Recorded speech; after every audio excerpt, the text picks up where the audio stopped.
Adomos, Foncière Développement et propriétéprivée.com. Et justement, ça tombe bien, puisque vous êtes là, Sylvain Caster, bonjour. Bonjour. Vous êtes fondateur de ce réseau, propriétéprivée.com. Est-ce que vous pouvez nous parler de ce concept original, parce que vous êtes exclusivement sur Internet, c'est ça ? Tout à fait. Propriétéprivée.com est une agence immobilière 100% Internet. Le concept date de 2006 et aujourd'hui, au travers donc d'une vitrine web très bien fournie avec notamment notre partenaire Acheter Louer et d'autres sites immobiliers, nous offrons à nos clients une visibilité web exceptionnelle. Et au travers d'un réseau également local avec des commerciaux, nous nous occupons de nos acquéreurs et de nos vendeurs au quotidien. Pourquoi avoir choisi d'être exclusivement sur Internet ? On a fait un constat assez simple. Aujourd'hui, 85% des gens qui achètent un bien font préalablement une recherche sur Internet. Donc il était à peu près logique de se concentrer, de se focaliser sur Internet et de diminuer les coûts, puisque derrière, effectivement, nos acquéreurs bénéficient de frais de négociation très avantageux. Aujourd'hui, on a un barème de négociation à 3,9%, ce qui nous situe, bien entendu, dans les agences très économiques. Quelle est votre actualité ?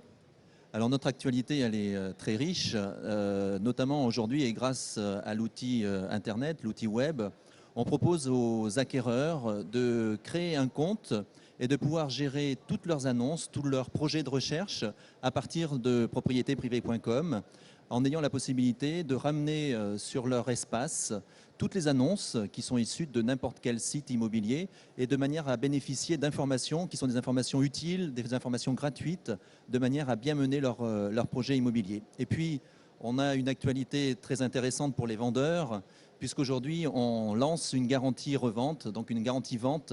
On garantit un bien immobilier vendu sous 3 mois. D'accord. Et comment vous garantissez cela ? Alors, on est, on va dire, précurseur avec un partenaire également en homestaging. Aujourd'hui, cette nouveauté concernant la présentation d'un bien immobilier permet de faire ressortir du lot 1 ou 2 biens immobiliers. Et à partir du moment où le bien est mis en valeur, il crée un coup de cœur chez l'acquéreur. Et ça permet justement de pouvoir transformer plus de ventes. Et on prend ce risque et on l'annonce en disant on vous vend votre bien en 3 mois. Sinon, on vous rembourse tout un tas de choses, et notamment l'investissement de homestaging éventuellement. D'accord, c'est intéressant cette question du homestaging. Comment on met en valeur un bien ? On enlève les napperons sur la télé, les nains de jardin dans le jardin, c'est ça ? C'est tout à fait juste. On s'occupe non seulement de l'intérieur, mais également de l'extérieur du logement. Alors à l'intérieur, on fait, on va dire, on remet en état, on débarrasse, on redonne aux pièces leur fonctionnalité. C'est-à-dire que si vous avez un bureau, il faut qu'on voit que c'est un bureau. Ou si vous avez un garage, le garage n'est pas un débarras. Donc il faut qu'on lui redonne sa fonctionnalité d'origine. D'accord. Alors, depuis la fin de l'année dernière, on sent une reprise. Apparemment, les acquéreurs semblent avoir retrouvé le chemin des agences. Est-ce que chez propriétéprivée.com, vous constatez aussi cette reprise ? Alors on la constate, on la vit au quotidien. Aujourd'hui, Propriété Privée réalise entre 2 à 3 ventes par jour. Donc on a un volume d'activité assez conséquent. On ressent effectivement un démarrage depuis le début de l'année.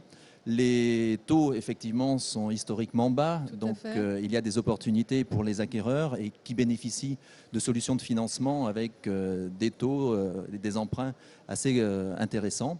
Et puis, on a des gens qui ne peuvent plus repousser non plus leur projet d'acquisition et qui se retrouvent aussi avec un marché qui a sensiblement baissé. Donc, il y a des affaires à faire aujourd'hui sur le marché de l'immobilier. Même si on recherche des biens immobiliers, il y a un peu de pénurie du côté de l'offre et on n'aimerait pas que cette pénurie dure trop longtemps.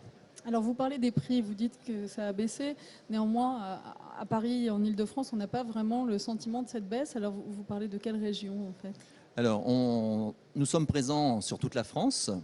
Propriété Privée rayonne au niveau national. Nous sommes présents également à Paris et en région parisienne.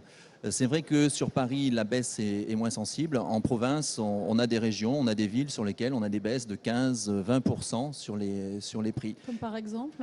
Alors, on a par exemple sur Nantes, on a des baisses de prix de l'ordre de 8 à 10%. Sur la région PACA, on a des villes comme Saint-Étienne, par exemple, on enregistre des baisses de 10 à 12%.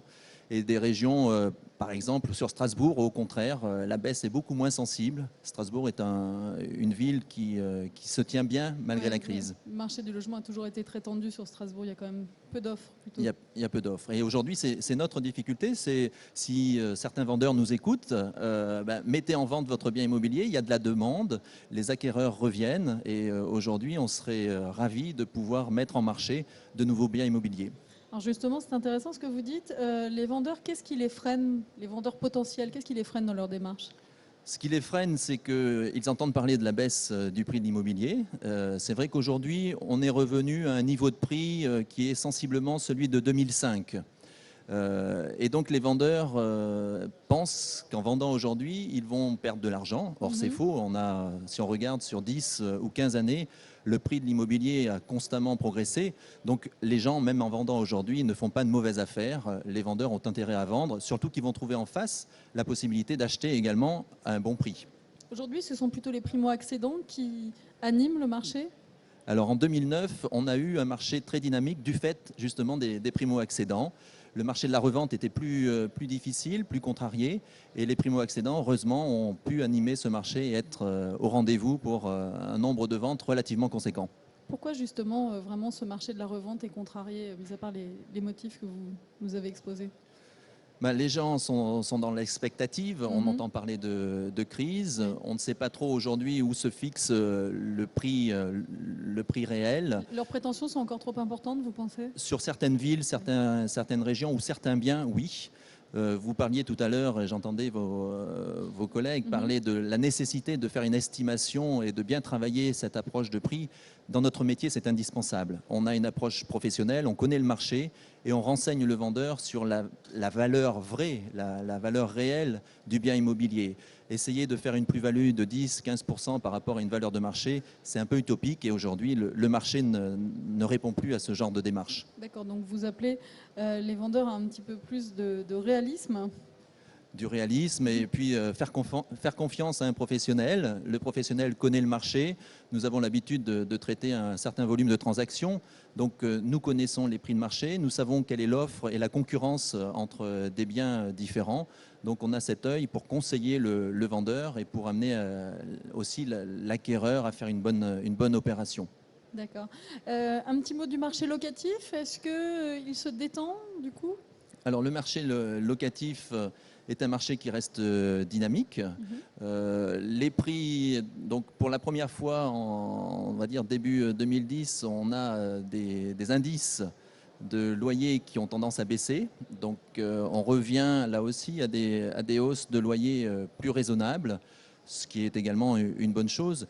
De toute façon, qu'il s'agisse de la vente ou qu'il s'agisse de la location, il y a, je pense, un paramètre de base dont il faut tenir compte, c'est le pouvoir d'achat des gens. Si on regarde sur les dernières années l'évolution du pouvoir d'achat, il n'a pas été corrélé, il n'a pas été, on va dire, sur le même rythme que celui des ventes ou que celui de la location. Donc il était normal qu'il y ait une régulation qui se passe et cette régulation est normale, elle est saine et elle bénéficie à tout le monde. Et les taux d'intérêt exceptionnellement bas, ça va durer selon vous? Bon, je vous demande un petit peu de prospective. Alors, je ne suis pas dans les petits papiers de la BCE, Bien dommage. bien dommage.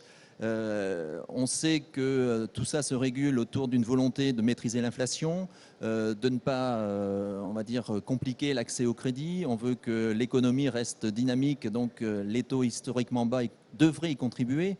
Donc moi, je ne pressens pas de hausse prochaine des taux. Au contraire, je pense que la BCE a cette volonté de pouvoir aider les ménages, aider aussi les entreprises à investir.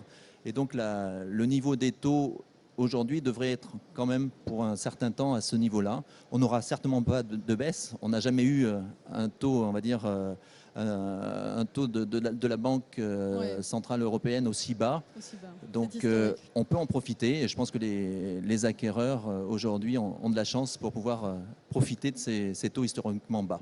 D'accord, donc c'est le moment ou jamais de concrétiser un projet. En quoi, Sylvain Caster, aujourd'hui, l'investissement dans l'immobilier reste un investissement sûr, selon vous? Alors, on dit que investir dans la pierre, c'est investir dans l'avenir. Contrairement à ce qui se passe sur les marchés boursiers où vous avez des cycles relativement courts, les cycles dans l'immobilier sont beaucoup plus longs. Donc, sur le long terme, on voit l'évolution des prix de l'immobilier et la stabilité